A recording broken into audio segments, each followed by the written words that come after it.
जय हिंद साथियों, देखिए हम आज बात करेंगे जो कल आपका बिहार एसआई का पेपर हुआ है 1275 पोस्ट के लिए। तो आप देखे होंगे कि पेपर 1 यानी शिफ्ट 1 और शिफ्ट 2 में दोनों आपका पेपर सेम लेवल का था, कोई अंतर नहीं था। आपका जैसे आपका फर्स्ट शिफ्ट में था वैसे ही आपका सेकेंड शिफ्ट में भी पेपर था, तो दोनों में लेवल में कोई अंतर नहीं था।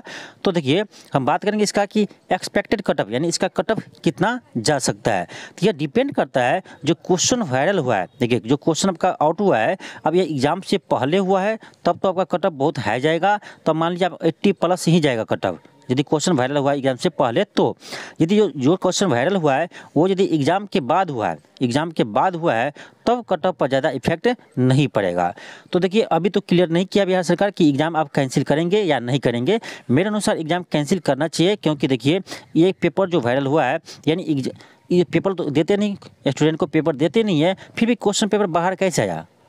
तो इसके अनुसार यानी आउट हुआ है क्वेश्चन, कहीं ना कहीं धांधली हुआ है तब तो क्वेश्चन बाहर आया है। इसके अकॉर्डिंग तब पेपर कैंसिल करने चाहिए। इससे ये होता है यदि कैंसिल नहीं करते हैं तो कटअप हाई जाएंगे, जब कटअप हाई जाएंगे तो अच्छे स्टूडेंट बाहर हो जाएंगे और जिसका सेटिंग था उसका रिजल्ट हो जाएगा। तो पेपर कैंसिल होनी चाहिए। यदि पेपर कैंसिल नहीं भी होता है और मान के चलते हम कि पेपर जो वायरल हुआ है वो आपका एग्ज़ाम के बाद हुआ है, ठीक है, एग्ज़ाम के बाद हुआ है, तब आपका कटअप पर इफेक्ट ज़्यादा नहीं पड़ेगा। तो मान के चलते कि एग्ज़ाम के बाद हुआ है, अब ये डिपेंड करता है सरकार पर, इसको क्या करते हैं, ये पेपर को यानी कैंसिल करता है या नहीं करता है।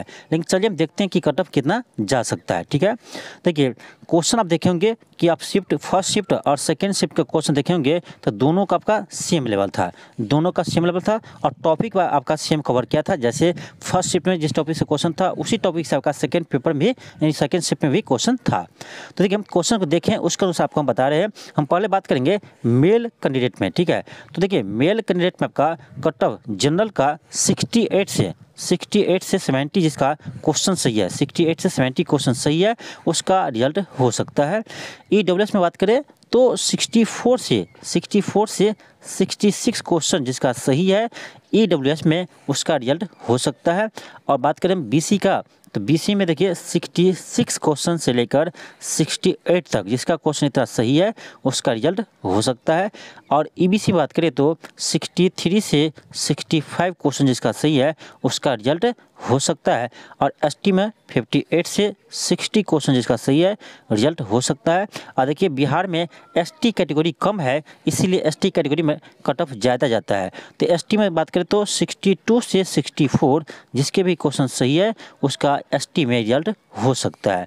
तो एवरेज देखा जाए तो 70 क्वेश्चन जिसका भी 70 क्वेश्चन सही है उसका रिजल्ट हो सकता है, चाहे वो किसी भी कैटेगरी में हो।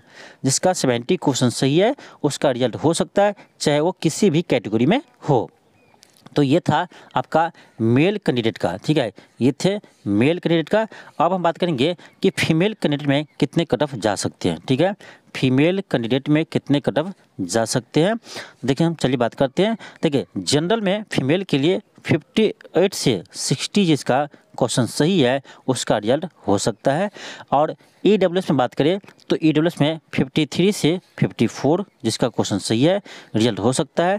बीसी में बात करें तो बीसी में 54 से 56 क्वेश्चन जिसका सही है रिजल्ट हो सकता है।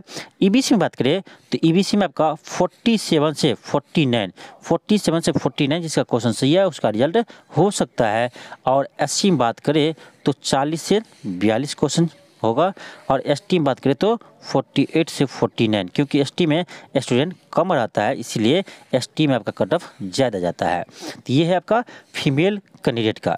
तो फीमेल कैंडिडेट में इतना कटअप जा सकता है। यानी बात किया जाए ओवरऑल तो ओवरऑल देखा जाए तो मेल और फीमेल में तो 60 से 70 जिसका मार्क्स इसके बीच में क्वेश्चन सही है उसका रिजल्ट हो जाएगा, चाहे वो किसी कैटेगरी से है। ओवरऑल देखा जाए तो जिसका भी क्वेश्चन 60 से 70 के बीच में क्वेश्चन सही है उसका रिजल्ट हो जाएगा, वो चाहे किसी भी कैटेगरी से हो, चाहे वो मेल हो चाहे फीमेल हो। तो इतना कटअप जा सकता है यह अनुमान है। लेकिन यदि क्वेश्चन जो आपका आउट हुआ है यदि एग्ज़ाम से पहले मार्केट में आ गया है, यदि एग्ज़ाम से पहले क्वेश्चन बाहर आ गया है तो समझिए कि आपका कटअप 80 प्लस ही जाएगा, तब तो आपका 80 प्लस ही कटअप जाएगा। इस केस में कोई भी अच्छे स्टूडेंट का रिजल्ट नहीं होगा, जिसका सेटिंग होगा उसी का रिजल्ट होगा। तो ये भी कारण है।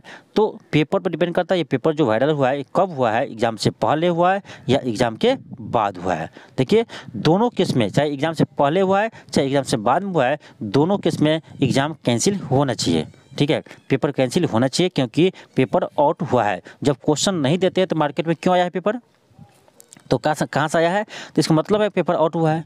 तो दोनों केस में एग्ज़ाम कैंसिल होने चाहिए। और देखिए ये बिहार सरकार का नाटक है, हमेशा होता है, चाहे वो बिहार पुलिस का एग्ज़ाम हो चाहे बिहार दरोगा का एग्ज़ाम हो, हमेशा पेपर लीक होता है।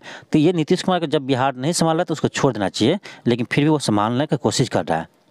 अब देखिए ना बिहार पुलिस का एग्ज़ाम हुआ तो पेपर आउट हो गया तो कैंसिल कर दिया, फिर डेट दिया उसको भी कैंसिल कर दिया। इसी तरह से बिहार एसआई का पेपर आउट हो गया। सबसे अच्छा होगा कि सभी एग्ज़ाम का जिम्मेदारी उसको दे दे बीपीएससी को, क्योंकि बीपीएससी अच्छे से एग्ज़ाम लेता है। ठीक है, बीपीएससी अच्छे से एग्ज़ाम लेता है, इसका पेपर आउट नहीं होगा। तो कोशिश करेंगे कि ये भी एग्ज़ाम बीपीएससी का हाथ दे दे, बिहार दरोगा का एग्ज़ाम भी, तो पेपर कभी आउट नहीं होंगे। लेकिन ऐसे बिहार सरकार करने वाला नहीं है, क्योंकि उसको भी इससे बेनिफिट है। ठीक है, उसको भी बेनिफिट है, सरकार को भी, ऐसे पेपर आउट नहीं होता है। तो देख लीजिए इस पर क्या निर्णय लेता है। लेकिन जिसका भी अभी 60 से 70 के बीच में क्वेश्चन सही हो रहा है और मान कर चलिए आपका रिजल्ट हो जाएगा। तो थैंक यू, धन्यवाद।